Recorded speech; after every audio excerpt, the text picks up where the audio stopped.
প্ৰিয় বন্ধু বান্ধৱী সকল কি খবৰ আপোনালোকৰ আশা কৰো সকলো ভালে কুশলে আছে আৰু আপোনালোকৰ আশীৰ্বাদত ময়ো ভালে ভালে আছো আজি আহিছো আপোনালোকৰ ওচৰলৈ এটা বিশেষ কথা লৈ পেলাই কাৰণ তেনেকুৱা বিশেষ কথা হলে মই আপোনালোকৰ লগতে প্ৰথম আলোচনাটো কৰো কথাটো হৈছে যোৱাকালি মই এটা আপোনালোকৰ মাজলৈ ভিডিঅ' দিছিলো আৰু সেই ভিডিঅ'টোত বহুতে সঁহাৰি জনাইছে মই কাজলী গাৰ্গৰ ওপৰত এটা ভিডিঅ' দিছিলো যে কাজলী গাৰ্গে এটা বহুত সুন্দৰ কথা কৈছে যে তেওঁ পিতৃৰ নামত এটা চিনেমা গৃহ হ'ব লাগে কাজলী গাৰ্গে ইমান সুন্দৰ কথা ক'লে যে জুবিন পাপাৰ নামত এটা চিনেমা হল হলে আমাৰ বহুত ভাল হয় তেওঁলোকৰ তাত মানে কাজলী গাৰ্গ য'ত থাকে তাত আৰু এটা কথা তেওঁ উত্থাপন কৰিছিলে যে আমাৰ জুবিন পাপাৰ হৈ যিসকলে ন্যায় বিচাৰি প্ৰতিবাদ কৰিছিলে তেওঁলোকক বিনা চৰ্তে মুকলি কৰক তেওঁলোকে কিয় জেলৰ ভাত খাব লাগে তেওঁলোকেতো পাপাৰ মানে ন্যায় কাৰণেহে মাত মাতিছিলে সেইটো এটা বহুত সুন্দৰ কথা যিটো নেকি আমাৰ গৰিমা গাৰ্গ ডাঙৰীয়া নিয়ে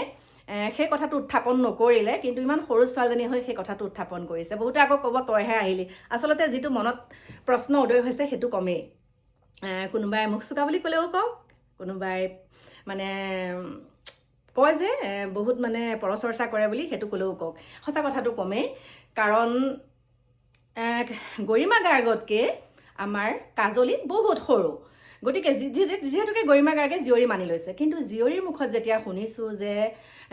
জুবিন পাপাৰ নামত যিকেইজনে প্ৰতিবাদ কৰিছিলে তেওঁলোকক এতিয়া কিয় জেলত ভৰাই থ'ব লাগে সেইটো বহুত সুন্দৰ কথা আৰু দ্বিতীয়তে চিনেমা হলৰ কথাটো সেইটো বহুত ভাল আৰু তৃতীয়তে মই এটা আজি কথা আপোনালোকক ক'বলৈ ওলাইছোঁ ৰ'ব দেই এনেকৈ লৈ লৈছোঁ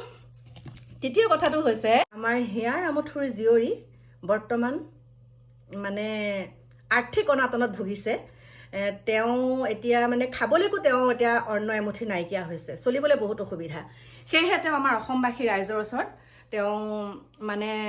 অকণমান সহায় বিচাৰিছে তেওঁ কৈছে আপোনালোকে যদি পাৰে মোক অকণমান সহায় কৰক এখন দোকান খুলিব তেওঁ আৰু এখন বুটিক খুলো বুলি কৈছে কাৰণ তেওঁ চিলাই তিলাই সকলো কামখিনি জানে আৰু তেনেকৈ যদি তেওঁ এখন দোকান খুলি লয় তেনেহ'লে বহুত সুন্দৰকৈ তেওঁলোকৰ পৰিয়ালটো চলিব পাৰিব গতিকে সেইটো তেওঁক সহায় কৰাটো আমাৰ দায়িত্ব কিহৰ কাৰণে কৈছোঁ আজি আমাৰ হিয়াৰ আমঠুৱে তেওঁক জীয়ৰী বুলি মানিছে যিমানখিনি পাৰে আমাৰ হিয়াৰ আমঠুৱে দিছিলে কিন্তু তেওঁলোকৰ সেইটো ব্যক্তিগত কথা যেতিয়া কাজলী বিয়া হৈ গ'ল আমাৰ হিয়াৰ আমঠু আৰু হিয়াৰ আমঠুৰ পত্নীৰ অনুমতিত বিনা অনুমতিত বিয়া যেতিয়া হৈ গ'ল পলাই গ'ল সেইকাৰণে অকণমান খং কৰি আছিলে আৰু সেই খং কৰাটো স্বাভাৱিক কাৰণ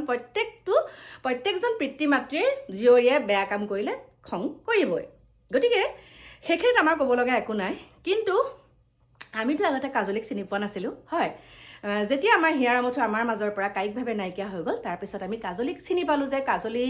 আমাৰ হিয়াৰ আমঠুৰ এগৰাকী জীয়ৰী আছে কোন কোন আছে সকলোখিনি আমি গম পাই গ'লোঁ তাৰপিছত এতিয়া যিহেতুকে কাজলী গাৰ্গ এনেকুৱা এটা সংকটত ভুগিছে মানে তেওঁ আৰ্থিক অনাটনত বহুত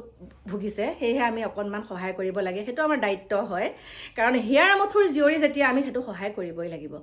গতিকে মই যিমানখিনি পাৰোঁ মোৰ ফালৰ পৰা সামৰ্থ্য অনুযায়ী কৰিম আৰু আপোনালোককো ভিডিঅ'টো এটা কাৰণেই ক'লোঁ যে আপোনালোকেও যদি পাৰে অকণমান হ'লেও আমাৰ কাজলীক সহায় কৰক আৰু সেই সহায়ৰ এটকা দুটকা হ'লেও সহায় কৰক কথা এষাৰ আছে যে ৰাইজে নখ জোকাৰিলে নৈ বয় গতিকে মই ভাবোঁ সকলোৱে যদি তেনেকৈ সহায় কৰে তেওঁ মনৰ আশাটো পূৰণ হ'ব আৰু সুন্দৰকৈ তেওঁলোকে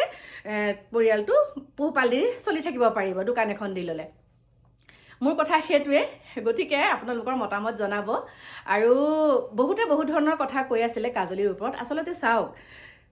কাজলী পিতৃ মাতৃ আমাৰ হিয়াৰ আমঠুৰ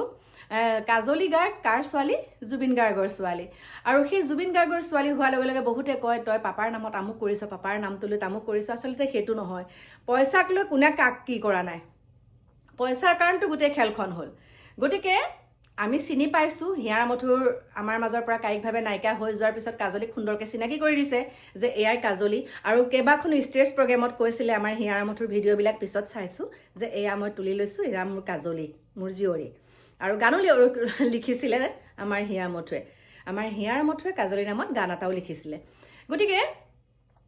সেই কথাখিনি যে কয় মাতৃৰ ওচৰলৈ কিয় যোৱা নাই পিতৃ জীয়াই থাকোঁতে কিয় নেদেখালে এইবিলাক বহুত ধৰণৰ কথা কৈ আছিলে সেইবিলাক তেওঁলোকৰ ব্যক্তিগত কথা আৰু ভগৱানে যে কয় মানুহে যে কয় ভগৱানে 16 আনা পুৰকৈ নিদিয়ে সেই তেনেকুৱা ধৰণৰ কথা গতিকে সেইখিনিয়ে আছিলে কাজলী সংকটত পৰিছে মানে আৰ্থিক অনাটনত বহুত কষ্ট পাই আছে সেইকাৰণে অকণমান সহায় কৰক আপোনালোকেও আৰু ময়ো যিমানখিনি পাৰোঁ সহায় কৰিম এইখিনিকে আছিলে মোৰ আপোনালোকৰ লগত ক'ব লগা বাকী লগ পাম আপোনালোকক নতুন এটা ভিডিঅ'ৰ সৈতে এতিয়া বাই বাই